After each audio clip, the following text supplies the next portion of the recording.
Halo semuanya, selamat datang di channel Cerita Film. Kali ini kita akan membahas alur cerita film yang rilis pada tahun 2006, yaitu dari sebuah film yang berjudul The Ultimate Gift. Film ini menceritakan tentang perjuangan seorang pria yang berasal dari keluarga kaya raya, yang dimana kakeknya telah meninggal dan mewariskan seluruh hartanya kepada cucunya tersebut. Namun cucunya harus melewati beberapa rintangan di mana dia harus merasakan hidup susah, tidak punya apa-apa, dan menemukan teman sejati agar bisa mendapatkan warisan tersebut. Tanpa menunggu lama, mari kita simak kisah selengkapnya.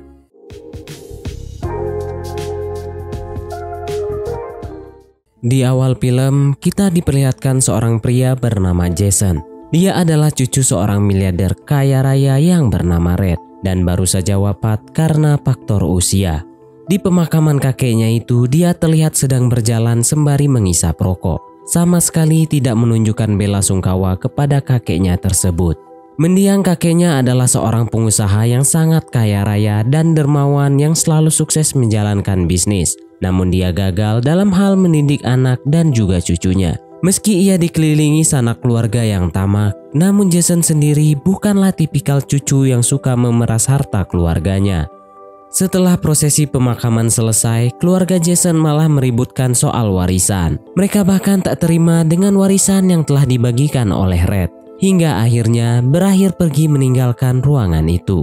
Hanya Jason satu-satunya yang tak ribut soal warisan. Namun ketika Jason hendak pergi, ia justru dipanggil oleh seorang pengacara untuk memperlihatkan sebuah video sebagai wasiat dari kakeknya. Awalnya ia tak begitu tertarik untuk mendengarkan. Namun setelah kakeknya menyebutkan akan memberikan hadiah yang istimewa, ia mulai mendengarkan dengan seksama. Namun untuk mendapatkan hadiah itu tentu tidaklah mudah. Jason harus melewati serangkaian ujian dan selama menjalaninya ia akan diawasi oleh pengacara tersebut. Jika berhasil, maka ia akan mendapatkan hadiah yang sangat berharga. Dan ujian pertama yang harus ia lalui adalah bekerja. Jason yang belum pernah bekerja seumur hidup pun terlihat bingung. Dia pun mulai menceritakan segala hal yang terjadi kemarin kepada pacarnya dan meminta pendapat apakah Jason harus menerima tantangan itu atau tidak. Namun bagi pacarnya, lelaki seusia Jason memanglah seharusnya bekerja. Dan keesokan paginya, Jason yang masih menyimpan banyak tanya di pikirannya pun memulai perjalanan ke Houston.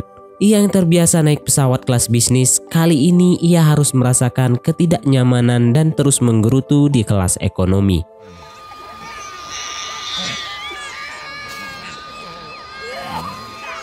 Dan setibanya di Houston, ia disambut dengan hangat oleh seorang petani tua sekaligus sahabat karib Red yang bernama Gus. Jason yang selalu bersemangat belum apa-apa sudah menanyakan keberadaan hadiahnya, sedangkan Gus hanya meresponnya dengan tawa. Pagi pun menjelang. Jason yang tak terbiasa bangun pagi pun masih molor di kasurnya. Gus yang sudah siap untuk memberinya ujian pun mengajaknya untuk pergi ke hamparan ladang yang sangat luas. Dengan perasaan kesal, Jason diajak ke ladang untuk memasang pagar kayu di sana. Gus akan memberinya imbalan $1 untuk setiap pagarnya. Dan tentu saja bagi Jason nominal tersebut terlalu kecil. Alih-alih menyelesaikan tugasnya, ia malah tidur di atas kayu-kayu itu. Dan Gus yang memahami posisi Jason pun hanya bisa membiarkannya saja.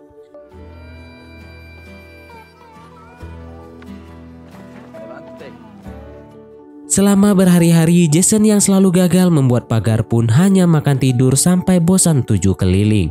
Karena bosan dengan rutinitas yang itu-itu saja, akhirnya ia mulai menggerakkan tubuhnya untuk mengerjakan tugas memasang pagar kayu sesuai permintaan Gus. Hari demi hari pun ia lalui dengan menyelesaikan tugasnya.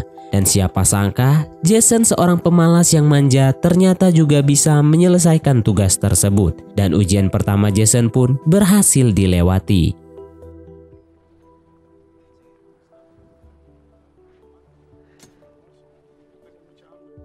Gus yang merasa tugasnya sudah selesai pun akhirnya mengantarkan Jason kembali pulang. Dan sebelum pulang, Jason sempat menanyakan soal hadiah yang harusnya saat ini sudah dia terima. Gus lagi-lagi di sana hanya tertawa dan tidak menjawab pertanyaan Jason. Jason yang kesal karena merasa dipermainkan pun langsung mencari pengacaranya dan mempertanyakan sebetulnya di mana hadiah itu berada. Sang pengacara yang berusaha melakukan tugasnya dengan baik pun menjawab bahwa hadiah pertama yang ia terima dari mendiang kakeknya itu adalah bekerja. Sesampainya di rumah, Jason menjadi orang yang berubah 180 derajat karena kini ia hidup melarat dan sama sekali tak punya uang sepeser pun. Rumah mewah, mobil, perabotan, dan seluruh fasilitas yang biasa ia terima sudah ditarik dan tak bisa dinikmatinya lagi. Penarikan seluruh fasilitas ini adalah bagian dari rencana Red. Red percaya bahwa hidup akan menjadi lebih berarti ketika kita tidak memiliki apa-apa. Dan ujian kedua yang harus dilalui Jason selanjutnya adalah menemukan teman sejati. Namun Jason yang naif pun buru-buru mencari pacarnya. Mereka sudah lama pacaran sehingga ia berharap bisa memenuhi kriteria teman sejati supaya bisa segera lulus dari ujian itu. Jason pun mengajak pacarnya pergi ke restoran mewah. Dan ketika ingin membayar, Jason kicap ketika waiters mengatakan bahwa ATM-nya sedang dibekukan. Meski gengsi setengah mati, akhirnya Jason pun memohon kepada pacarnya untuk membayarkannya tagihan terlebih dahulu. Merasa dibohongi, pacarnya pun beranjak pergi sambil menahan kesal dan tangis.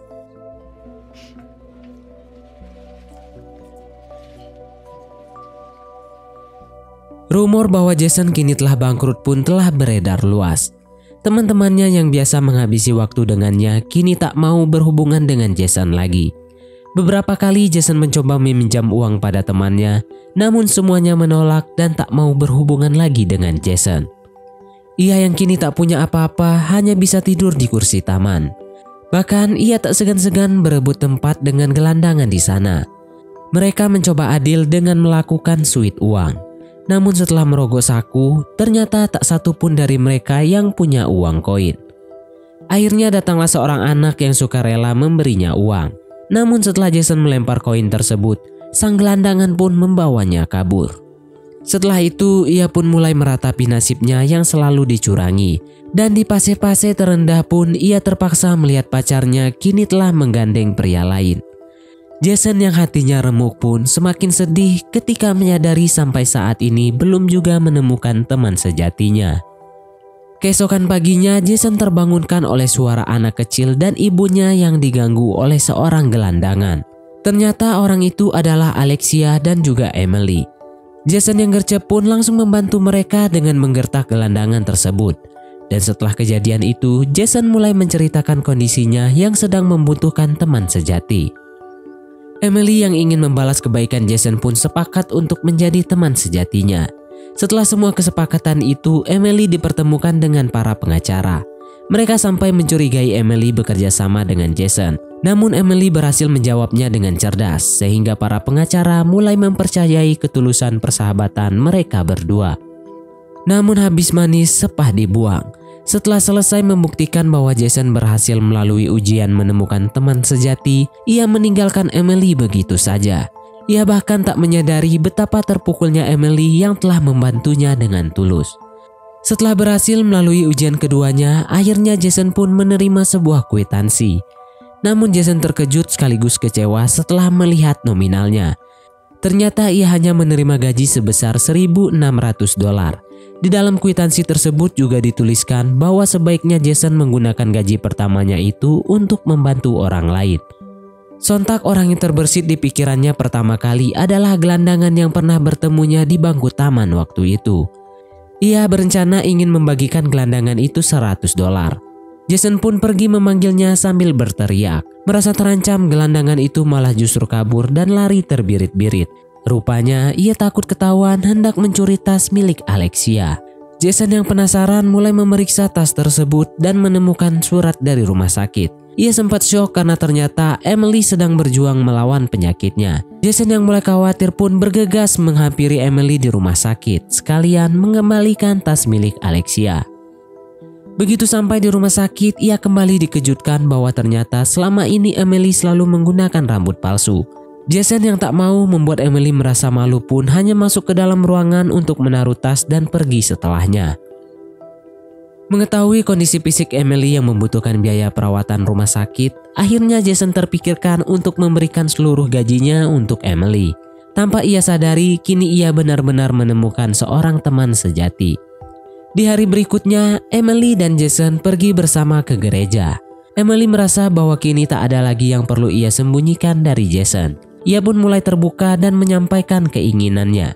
Emily tak mau melihat ibunya merasa kesepian di hari ucap syukur. Alhasil ia pun meminta pada Jason untuk bersedia menemaninya merayakan hari ucap syukur. Tanpa berpikir panjang, Jason pun menerima permintaan dari Emily itu. Dan singkat cerita, Jason dan Alexia telah tiba di rumah. Selama menyantap hidangan, keluarga Jason selalu saja merebutkan soal warisan dan hal itu pun membuatnya muak. Jason yang sudah tak tahan dengan tabiat keluarganya pun beranjak pergi dengan perasaan yang kesal sekaligus malu kepada Alexia.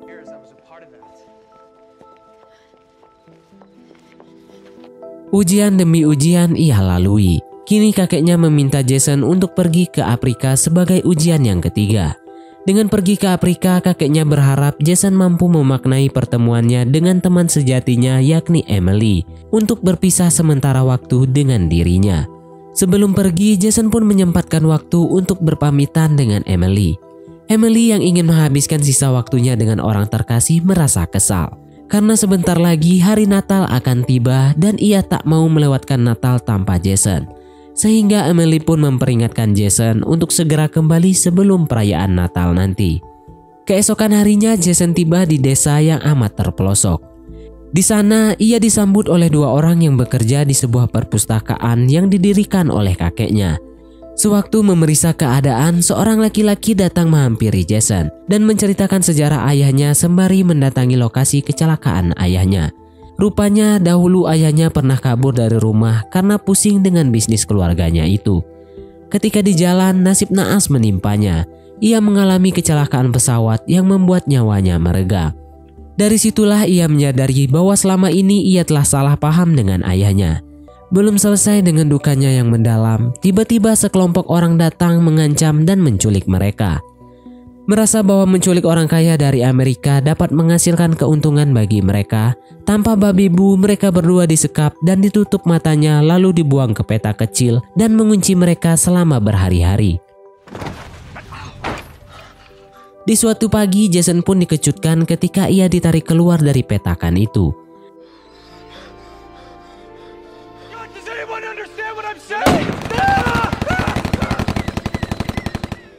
Dan suara itu pun mengagetkannya sekaligus menyadarkannya bahwa ia masih hidup. Di saat yang bersamaan, para penculik itu mengucapkan selamat Natal sembari minum bir. Dan dari situlah Jason merasa terpukul karena ia mengingkari janjinya kepada Emily. Penculik itu rupanya benar-benar tak punya hati. Jason kembali dimasukkan ke dalam petak. Namun kini Jason tertolong oleh keadaan. Karena para penculik itu dalam kondisi mabuk berat, mereka bahkan tak menguncinya dengan benar. Alhasil, Jason pun berhasil kabur dengan temannya dan dari situlah ia menyadari pelajaran bahwa kebebasan adalah berkat yang sangat berharga.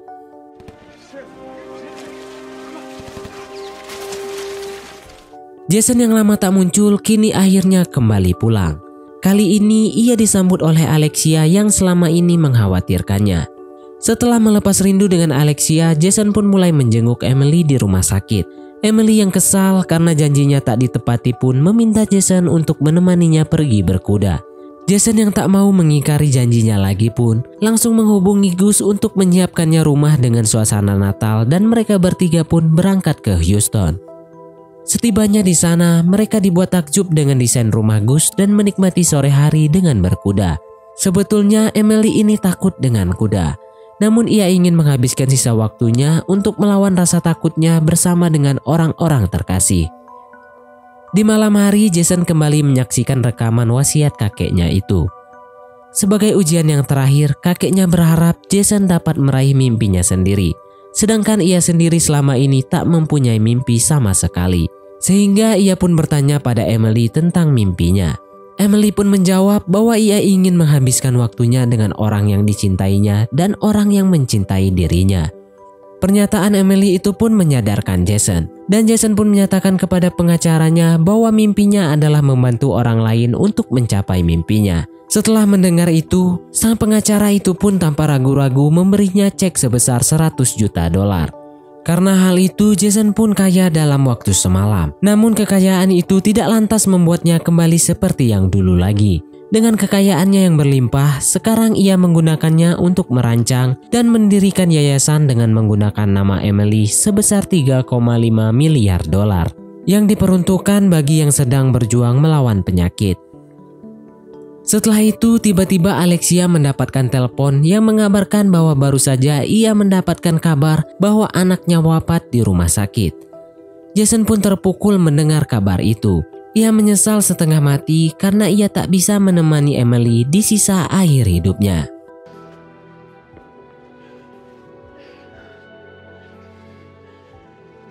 Beberapa waktu setelah kepergian Emily, akhirnya kini yayasan dengan nama Emily berhasil diresmikan. Meski sayang sekali Emily tak dapat hadir di tengah-tengah mereka, namun cintanya akan selalu abadi. Setelah melewati duka cita, Jason kembali mendapatkan warisan yang sebenarnya dari sang kakek. Ia mendapatkan warisan sebesar 20 juta dolar. Namun rupanya hal itu tak membuat Jason tergila-gila. Karena rupanya selama ini ia melalui masa ujian yang diberikan oleh kakeknya. Ia mendapatkan banyak hal berharga dalam hidupnya yang tak bisa ia dapatkan dengan uang. Yaitu seorang teman sejati, dan film pun selesai. Dari film ini kita bisa belajar bahwa kebahagiaan bukan hanya karena uang. Karena sebenarnya kesehatan, kebebasan, dan orang tersayang adalah berkah terbesar serta tak ternilai dengan uang. Mungkin sampai di sini saja alur cerita film kita kali ini.